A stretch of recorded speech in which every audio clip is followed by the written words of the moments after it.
مومنہ اور اس کی پریشان سہیلی۔ مومنہ ایک نیک بہادر ذہین اور ایماندار لڑکی تھی۔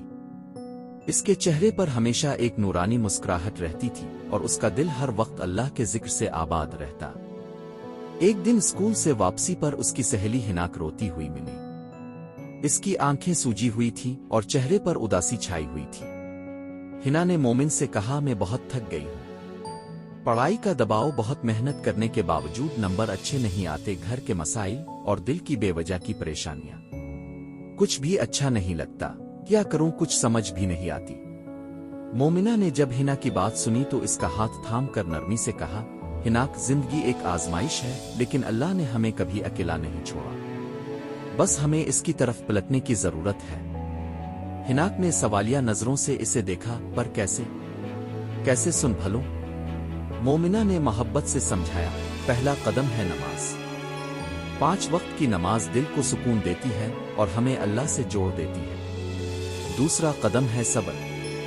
قرآن کہتا ہے، بے شک اللہ صبر کرنے والوں کے ساتھ ہے۔ تیسرا قدم ہے شکر۔ ہر نعمت کا شکر ادا کرو، چاہے چھوٹی ہی کیوں نہ ہو۔ شکر کرنے سے دل مطمئن ہوتا ہے۔ چوتھا مثبت سوچ۔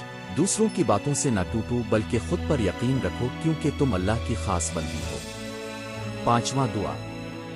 دل کھول کر اللہ سے مانگو، وہ سب سنتا ہے، سب جانتا ہے۔ ہناک خاموشی سے سنتی رہی اور مومنہ کی باتوں سے اس کے چہرے پر سکون آتا گیا اور مومنہ کی باتیں اس کے دل میں اتر گئیں اور اس نے مضبوط ارادہ کیا کہ وہ ان اصل کامیابی کے کھلے رازوں پر عمل کر بڑھے۔ مومنہ نے مزید ہنا سے کہا، سب سے اہم بات، ہمیشہ سچ بولو، نرمی سے بات کرو، والدین کا ادب کرو اور دوسروں کی مدد کیا کرو۔ یہ سب چیزیں دل کو طاقت دیتی ہیں۔ ہناک نے آہستہ سے سر ہلایا، اس کی آنکھوں میں آنسو تھے، مگر اس بار خوشی کے۔ ہنا بولی، مومنہ، تم نے میری زندگی بدل دی۔ میں آج سے نماز نہیں چھوڑوں گی اور ہر پریشانی میں اللہ کو یاد رکھوں گی۔ کہانی سے سبق ملتا ہے کہ مومنہ جیسے لوگ دنیا میں چراغ کی مانند ہوتے ہیں، جو خود بھی روشن رہتے ہیں اور دوسروں کی راہ بھی روشن کرتے ہیں۔ اللہ ہمیں بھی ایسی ہدایت، محبت اور صبر عطا فرمائے۔ مزید اسلامی اور اخلاقی کہانیوں کے لیے چینل کو سبسکرائب کریں۔